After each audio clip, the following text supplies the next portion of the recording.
आणि हे तुम्हाला विश्वासात घेतल्याशिवाय होणार नाही अशा पद्धतीचं त्याने आश्वासन दिलेलं आहे.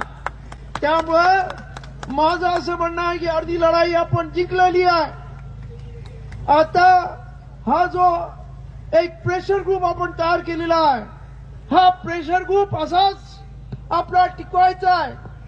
का सरकार आश्वासन देतं, परंतु जिल्ह्यावर आंदोलन झाली पाहिजेत.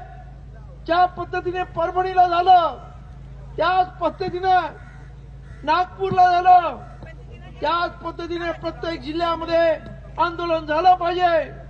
सरकारला तिथून सुद्धा रिपोर्ट आले पाहिजेत की आता त्या 59 जाती आता गप्प बसायला तयार नाहीत. सरकारला मी सांगितलंय की अर्धा% पण लोक नसतील या आज जे तुमच्या बरोबर आहेत त्यांच्याशी बोलण्यासाठी, कारण त्यांच्याकडे कोणी माणसं नाहीत. आमच्या बरोबर आज मातंग समाजाचा पण प्रचंड लोक आज इथे आहेत आणि त्यामुळं तुम्ही त्यांच्या नादी लागू नका. आणि या स्पष्टच मी त्यांना सांगितलं की 58 जातींना उरावर घेऊ नका या शब्दात सांगितलंय. आणि त्यामुळं त्यांना या मोर्चामुळे या संपूर्ण गोष्टीची चुणूक आलेली आहे. आणि मला पूर्ण खात्री आहे की उपवर्गीकरण आपण रद्द केल्याशिवाय राहणार नाही आणि ते उपवर्गीकरण रद्द करून घेऊच. या इथे राजकुमार बडोले आणि त्यांच्याबरोबर अशा सर्व आमदार विधिमंडळात त्यांची लढाई करतील आणि आपण सर्वजण रस्त्यावरची लढाई करू. आणि यासाठी आपण सर्वांनी तयारी करायला पाहिजे. आपल्या सर्वांना माझी विनंती आहे की या इथं तुम्ही आज ज्या पद्धतीनं या पावसामध्ये सुद्धा एवढा प्रचंड 2.5-3 लाखाचा माप इथं आला, हा एक या मुंबईमध्ये न भूतो न भविष्यती अशा पद्धतीचा हा महामोर्चा आपण या इथे काढला आणि आज त्याची दखल संपूर्ण विधिमंडळामध्ये आणि कॅबिनेटने घेतलेली आहे.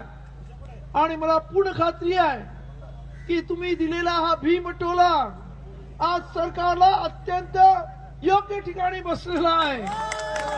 आणि त्यामुळं लवकरच आपल्याला आपण ज्याच्यासाठी हा मोर्चा काढला ते उपवर्गीकरण विरोध म्हणजे रद्द करायचं आपली जी मागणी आहे की यशस्वी झाल्याशिवाय राहणार नाही. आणि जोपर्यंत यशस्वी होत नाही तोपर्यंत आम्ही सर्व नव्हे तर आपण सर्वजण गप्प बसणार नाही. आमची एकजूट अभेद्य ठेवू अशा पद्धतीचा निर्धार करू. आपण सर्वजण आज घरी जा आणि शांतपणे जा.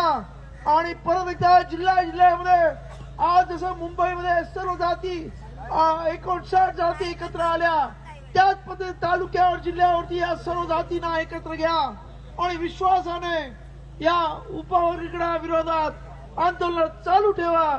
जेणेकरून या इथं पुढच्या काळामध्ये आपण सर्व एक संघ एक दिलानं एक विचारानं पुढे येणाऱ्या काळामध्ये ज्या पद्धतीने बाबासाहेब आंबेडकरांच्या काळामध्ये या सर्व अनुसूचित जाती बाबासाहेबांच्या पाठीमागे होत्या, आज परत एकदा त्या जाती सर्व एकत्र आलेल्या आहेत. आणि हे एक ऐक्य, हे एक संघ आपण टिकवणं हे आपल्या सर्वांची जबाबदारी असं मी समजतो. आणि याच्यातून सर्व अनुसूचित जाती जमातीचा जो आजपर्यंत बॅकलॉग भरला जात नाही, आजपर्यंत आपल्याला प्रमोशन मध्ये आरक्षण दिलं जात नाही, आपला जो निधी आहे तो पळवला जातो, याच्या विरोधात सुद्धा आपल्याला आंदोलन करावं लागेल, एकत्र आंदोलन करावं लागेल. आणि त्यासाठी आपली जी एकजूट आहे ती अभ्यास ठेवा एवढंच सांगतो. आणि आपली रजा घेतो. आपल्या सर्वांना धन्यवाद देतो. एवढ्या पावसामध्ये सुद्धा तुम्ही खऱ्या अर्थानं भीमसैनिक, लढाऊ भीमसैनिक आहात हे दाखवलं. माझ्या माता भगिनी सुद्धा पावसात भिजत इथे अत्यंत ताकदीनं या इथं आलात. अख्ख्या महाराष्ट्रातून आंबेडकरी आणि सर्व जातीचे अनुसूचित जमातीचे लोक आले.